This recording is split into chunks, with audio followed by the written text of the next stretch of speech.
Bienvenidos a Ágora. En este primer programa nos encontramos en un paraje excepcional, a orillas del río Tajo.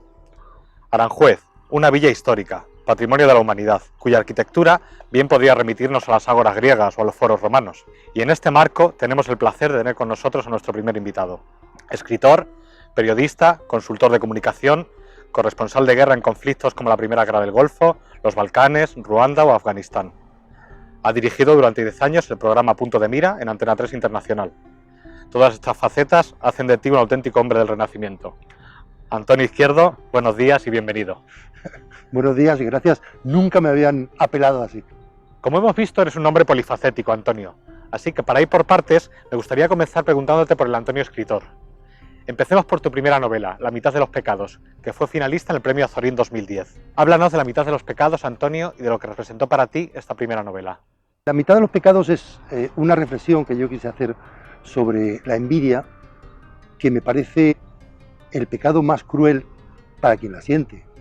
Me refiero a que hay casi todos los pecados capitales hacen sufrir a la persona sobre las que se proyectan, pero la envidia es algo que quien la siente nunca va a dejar de sentirlo. Quien sufre ira, después de un ataque de ira, se va a sosegar. El que envidia nunca deja de envidiar, porque en el fondo el que envidia no quiere tener lo que tiene el objeto de su envidia, sino que quiere ser él, y eso es imposible. Por eso la envidia es el pecado más cruel para quien lo sufre. Esta idea yo la quise colocar dentro de una historia narrativa, que es la del crimen perfecto. El crimen perfecto no es aquel en el que no se descubre al asesino o aquel en el que no se le encuentra. El crimen perfecto es el que no existe, o el que parece que no existe. Todos los que escribimos casi siempre lo hacemos porque necesitamos sacar fuera nuestros propios fantasmas. Esto es un tópico literario, pero es real. Es decir, cuando yo la escribí, yo necesitaba vengarme de mis recuerdos. Y eso es la mitad de los pecados. Siento que es obligado a hablar de tu segundo libro, que es Miguel Montes, una vida en prisión, que en esta ocasión es una auténtica biografía oficial sobre Miguel Montes Neiro, que es conocido por ser el preso más antiguo de España y de Europa. Una vida de leyenda, fugas, atracos. Cuéntanos, ¿cómo fue este proceso? ¿Por qué te convertiste en su biógrafo oficial? La historia de Miguel Montes merecía un libro. Si Miguel Montes hubiera sido un francés atrapado después de un pequeño delito y enviado a la Guayana francesa, habría sido Papillón. Pero Miguel Montes era un hombre de Granada y aquí en España somos poco épicos para nuestros atracadores y nuestros ladrones. Me acerqué a su familia, le visité en la cárcel y las 2 o 3 primeras veces que le vi con el cristal en medio de los dos, me convencí de que Miguel tenía una historia. Entiendo que un proyecto de este calibre tuvo que ser complicado, hacer la biografía de una persona que todavía vivía y con tanto leyenda detrás de él, con tanto mito. Cuéntanos, Antonio, cómo era Miguel, cómo era el hombre detrás del mito. La historia de Miguel es suficientemente espectacular como para contarla sin adornos. Es decir, un hombre que era un virtuoso de las fugas. Cuando los presos se podían fugar de las cárceles en España, hoy en día es más complicado, pero cuando las cárceles estaban situadas en los cascos urbanos y cuando lo único que le separaba a un preso de la libertad era un muro, y lo que decía Miguel, dice, pero es que los muros se superan con cierta facilidad. Yo recuerdo una vez que me contaba cómo se escapó no sé si de la cárcel de Zamora o algo así, con un hilo de pescar tiburones. El hilo de pescar tiburones, no todo el mundo lo ha visto, es un hilo de pescar, pero a lo bestia, y que aguanta lo que quieras. Y con una ayuda exterior, él se deslizó por el hilo. Se fugó por alcantarillas, se fugó durante las cundas. Las cundas son los transportes de los presos entre la cárcel y el hospital o entre la cárcel y el juzgado. Se fugó de todas las formas. Miguel era espectacular en todo lo que hacía. Es cierto que después en todo lo que pensaba no era espectacular, era un hombre bastante simple. Cuando él me contaba su vida, yo intentaba que él, de alguna forma, sacara conclusiones sobre su propia vida, y no las sabía sacar. Te decía, yo lo hice. Para ir cerrando este primer bloque sobre tu faceta literaria, Antonio, yo creo que una de las preguntas que se pueden hacer nuestros espectadores es bastante obvia, es si se puede vivir en España de lo que uno escribe. Me viene a la mente aquello que decía Larra, de no se lee en este país porque no se escribe, o no se escribe porque no se lee. Cuéntanos, Antonio, ¿crees que esta frase de Larra sigue siendo válida hoy en día? Todo lo que decía Larra es dolorosamente actual siempre. Hay una broma que refleja una realidad, y es que en España se lee poco porque casi todo el mundo está escribiendo su libro. En España no, en general no se puede vivir de la escritura. Fundamentalmente por la estructura editorial que ha adquirido este país. En este país, si tú entras en una editorial y te sientas en un despacho, te vas a encontrar hablando a los 5 minutos de marketing, pero no de libros. Las editoriales, las grandes editoriales españolas, están pobladas por expertos en publicidad, en marketing, etcétera, etcétera. Pero la figura del editor está prácticamente desaparecida. El editor, es decir, ese hombre que se apasiona por la literatura, que es feliz hablando de libros, hablando de contenidos, hablando de los valores que refleja esa escritura, esa figura está prácticamente perdida. Existe en las pequeñas editoriales, pero España está superpoblada de pequeñas editoriales. Yo conozco editoriales que son un señor en su casa. Y es una editorial. Cambiando de tema, Antonio, vamos ahora a una parte importante de tu trayectoria. Tu labor como corresponsal de guerra. Has estado en todos los conflictos importantes desde los 90, en Ruanda, en el Golfo, en los Balcanes. Cuéntanos, Antonio, ¿qué momentos más duros o peligrosos viviste ahí? Yo a las guerras he ido a saber cómo actúa el hombre en una situación límite. Una vez en Sarajevo estaba bastante lleno de francotiradores. Recuerdo que había una calle que estaba batida por un francotirador y yo me aposté en una de las esquinas para ver quién cruzaba la calle y a quién disparaba el francotirador. Yo intentaba saber cuál era el criterio del francotirador, si disparaba más a hombres jóvenes que podrían ser posibles enemigos suyos en el futuro, a mujeres, a gente más mayor, a gente más joven, pero no encontraba un modelo. Además, el francotirador lo que hacía era que cuando pasaba alguien solo, cruzaba a alguien solo esa calle, disparaba, pero no a matarle, sino a derribarle. ¿Por qué? Porque siempre iba a haber otra persona que le iría a auxiliar y entonces mataba a los dos. Y entonces yo decidí cruzar la calle. Le pedí a mi cámara, a la cámara que llevaba conmigo, le pedí, no me recuerdo si el trípode o la propia cámara, para ocultar mi cabeza, para que al menos no me disparara en la cabeza, y crucé. Y después de 2 o 3 horas preguntándome a quién quería matar ese francotirador, 2 días después yo me encontraba tomando una cerveza en una terraza en Sarajevo. Sarajevo, sabes que había una línea de lucha, pero 200 metros más allá te estabas tomando una cerveza. Y se sentó alguien a mi lado, con un rifle con mira telescópica. Y se dirigió a mí. Me dijo, yo a ti te conozco. Y yo empecé a sospechar quién era. Me dijo, te he visto cruzar algunos días la calle que es mía. Y entonces yo hablé con él y le pregunté cuál era su criterio. Y me dijo que no tenía ningún criterio, que era lo que le apetecía en cada momento. Y después de yo invitarle a 3 o 4 cervezas, le dije, bueno, si yo vuelvo a cruzar, ahora que nos conocemos, ¿me dispararás? Y él me dijo, no cruces por esa calle, porque desde ayer nos han dicho que por cada periodista occidental que matemos nos dan $300. Cruza por otras. Esto que te he contado es el ejemplo de a dónde le lleva a uno la necesidad de saber por qué ocurren las cosas. Si uno quiere ir a ver una guerra, la puede ver, pero si uno se quiere preguntar por qué el ser humano actúa de determinadas formas en momentos límites, necesita hacer otras cosas, necesita meterse en la guerra, necesita hablar con la gente, necesita vivir esa guerra.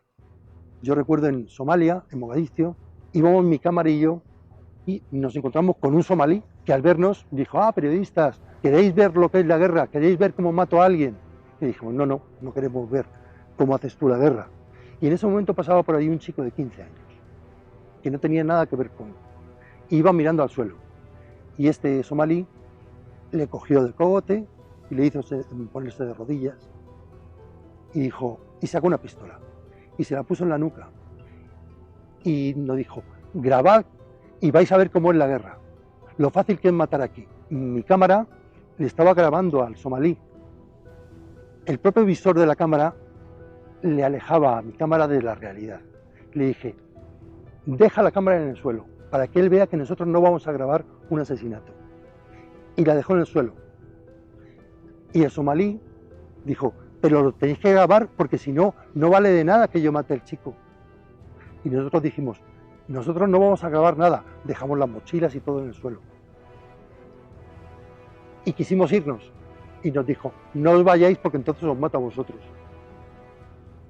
Y nos quedamos parados allí como unos palmadrotes, sin nada en las manos. Y él mató al chico. Y se sentó encima del cadáver. Tremendo esto, Antonio, ¿no? Digamos que fue como un adelanto, ¿no?, de todas estas guerras que vemos ahora, el Estado Islámico, esta violencia, decapitaciones, esta espectacularización, esta violencia gratuita que vemos algunas veces, ¿no? Las imágenes más duras de la guerra nos están llegando por parte de los que sufren directamente esa guerra, de las víctimas, porque tienen teléfonos móviles. En los años 90 éramos los reporteros quienes lo hacíamos. Se contaban las guerras de forma distinta.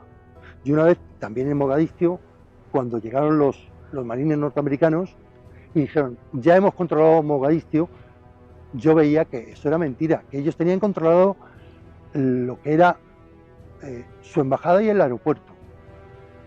Pero el resto de la ciudad no era suya, el resto de la ciudad era propiedad de los señores de la guerra. Y yo lo quise demostrar. Y entonces contacté con una banda de los señores de la guerra y mi crónica es: les voy a demostrar a ustedes cómo los norteamericanos no están controlando aquí nada. Y me llevé a 5 miembros de una banda de los señores de la guerra y les hice una entrevista apoyados sobre el muro de la embajada norteamericana. Y ahí se podía demostrar que los americanos habían llegado, se habían escondido tras los muros de su embajada y del puerto y se habían conformado con eso. Por eso la invasión de Somalia no sirvió para nada. Curioso, Antonio, esto que cuentas. Yo recuerdo cuando estudié comunicación, nos contaban que la guerra de Vietnam fue la última guerra televisada, pero cuando la gente empezó a ver el horror en sus casas, empezó a estar en contra de la guerra, creció un sentimiento antibélico. Hoy podríamos decir que los medios no nos cuentan toda la verdad, o al menos no toda la verdad. Digamos que es más importante estas imágenes grabadas con móviles de las víctimas, de la gente común que sufre en sus carnes el horror de la guerra. Sí, lo que ocurre es que el mundo se ha insensibilizado del todo con las imágenes de la guerra. Es decir, lo que está ocurriendo en Siria ahora debería tener en pie a toda Europa. Y no tiene en pie a nadie. Solamente tiene en pie a la ultraderecha de Vox porque dice que ya está bien de refugiados. A los demócratas no nos tiene en pie. Estamos insensibilizados. La gran tragedia de la infancia en Siria, eso a mí como ser humano me produce escándalo. Pero no veo que a la sociedad le produzca escándalo. Lo tenemos aquí a 200 kilómetros de nuestras costas. Otra de tus funciones en el medio televisivo, Antonio, ha sido de presentador en Antena 3 Internacional. Cuéntanos, ¿qué espacio de libertad tenías ahí para trabajar? En Antena 3 Televisión, yo empecé en Antena 3 Radio. Bueno, había trabajado antes para la cadena SER y Radio Nacional. Empecé en Antena 3 Radio, formé parte del equipo fundador y después formé parte del equipo fundador de Antena 3 Televisión, y allí, cuando no estaba fuera de España, pues ejercía mi labor como redactor jefe en informativos del mediodía o de la noche. La última etapa en Antena 3 Televisión dirigí y presenté Punto de Mira para Antena 3 Internacional y fue un una buena experiencia porque le permitió a un periodista como yo hablar de lo que me apetecía hablar, con frecuentes roces con el poder, que en muchos casos utiliza como conducto de transmisión al propio medio de comunicación. Determinados asuntos que quieres tratar, cuando lo haces te encuentras con dificultades extrañas, el programa se suspende, nadie te quiere hablar de ello. A mí me ocurrió, quise hacer un programa sobre el Opus Dei, sobre la verdad del Opus Dei en este país, y nunca me había encontrado con más dificultades, y dije, tremendo el poder silencioso que mantiene la Iglesia en este país. ¿Alguna vez recibiste algún tipo de presión acerca de qué podías o no podías contar en un grupo como Antena 3? Sí, indudablemente, sí. Es decir, claro, recibes presiones y las aceptas o no. Yo no las aceptaba y por eso, esta es la verdad, nunca fui un personaje muy querido por la dirección de Antena 3, pero bueno, pero no porque ellos fueran muy malos y yo muy bueno, sino porque ellos defendían sus intereses. Es decir, ¿se trabaja en un terreno de libertad? Sí. ¿Se trabaja en un terreno de libertad completa? No. ¿Intentos de presión? Permanentemente. ¿Los políticos? Permanentemente. Es decir, los políticos que te llaman media hora antes del informativo para decirte hasta qué punto es importante el mensaje que ha soltado en su mitin, claro, y tú le dices, bueno, será importante para ti, pero noticiable para mí no lo es. Y claro, si no cedes a esas presiones, bueno, vas a tener un camino con más dificultades, pero eso lo tiene uno asumido. Respecto al poder de la televisión, Antonio, ¿dirías que tenía más poder en esa época, de comienzo de los 90, cuando comienzan las televisiones privadas, Antena 3, Telecinco en este país, o ahora? La televisión tenía antes poder y hoy en día, paradójicamente, creo que tiene más poder. Lo que ocurre es que ahora se lo tienen que repartir. Televisión es la 1, televisión es Antena 3 o Telecinco o las autonómicas. Pero televisión también es HBO. Televisión también es Netflix. No olvidemos que la serie más importante de la última década, que es Juego de Tronos, no la ponen ni en la 1, ni en la 3, ni en la 5, ni en las autonómicas, no. Durante años todos han estado batallando contra todos, hasta que aparecen el ejército de los muertos. Y hay una escena en Juego de Tronos en que todas las casas que estaban batallando, alguien, el Jon Nieve, les dice, nos tenemos que unir. Y dice, ¿pero qué tenemos en común nosotros? Y dice, que respiramos. Porque el verdadero enemigo es el que no respira, los muertos. Bueno, pues ha sido plebiscitario, ¿no? Es decir, los que tenemos un sentimiento demócrata de la vida que vivimos, nos estamos enfrentando a los muertos, a los fascismos que están ahí y que son justo lo otro. A mí me avergüenza que partidos supuestamente demócratas como el PP o Ciudadanos pacten sin ningún problema con gente como Vox. Y para mí son la sarna. Es decir, no te acerques a ellos, tío. En Europa, por ejemplo, con todos los partidos de esa calaña que han ido surgiendo, se les va manteniendo a raya porque los partidos demócratas, sean del signo que sean, no pactan, excepto en Austria y en algún otro sitio más, pero no pactan. Es decir, no les permiten compartir el poder. Y están ahí, sí, pero usted no comparte. ¿Por qué? Porque usted se salta una regla básica de la democracia, que es la propia democracia. Entonces, se les mantiene aislados. ¿Hasta cuándo? No lo sé. Un libro que recomendarías a nuestros espectadores. Voy a recomendar un libro del que se hizo solo una edición novenal, que no se podía poner a la venta, de una escritora que no sé si ha vuelto a escribir otro libro, y se titula 8 años de silencio, y que narra la historia de un pueblo en este país después de la Guerra Civil, en el que la Guardia Civil, para vengarse de la muerte de un cacique, roba a los niños de ese pequeño pueblo. y deja a sus mayores sin sus hijos, sin sus niños. No los mata, los secuestra. Y te cuenta la forma en que ese pueblo reacciona. ¿Una película? Una película, El pianista. El pianista, porque no solo cuenta los horrores de una guerra, sino que hace una introspección en la psicología de una víctima. Y eso a mí me conquista mucho. Un viaje. Un viaje a cualquier sitio que te provoque curiosidad. Un viaje del que al volver no necesites ningún selfie para recordarlo. Existen todavía en la costa de Venezuela islas donde no vive nadie. No debería haberlo dicho, para que no se llenen. Compartimos tu sueño, Antonio. Un placer haberte tenido aquí con nosotros en Ágora. Yo me siento sorprendido, porque no siempre le hacen a uno tanto caso y tanto tiempo. Gracias. Muchas gracias a ti, Antonio. Los que somos unos locos de García Márquez, de su realismo mágico, lo entendemos mucho mejor después de recorrer un lugar como el Amazonas o el Orinoco. Porque el realismo mágico forma parte de la vida allí. Es decir, que García Márquez no se lo inventó. Lo que pasa es que lo supo llevar a los libros muy bien, pero no se lo inventó. Es decir, allí lo vives. Es decir, yo he asistido al nacimiento de la luz en un lugar perdido del Amazonas que se llamaba Francisco de Orellana, que era un poblado con 200 habitantes, en medio de la selva.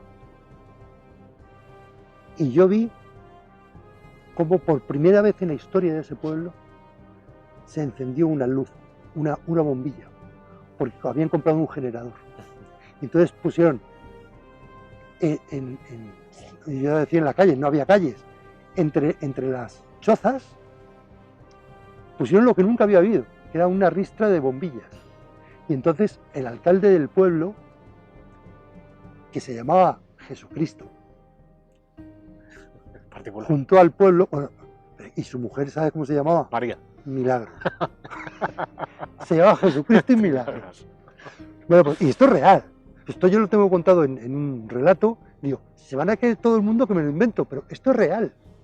Entonces, juntó a todo el pueblo y yo estaba allí y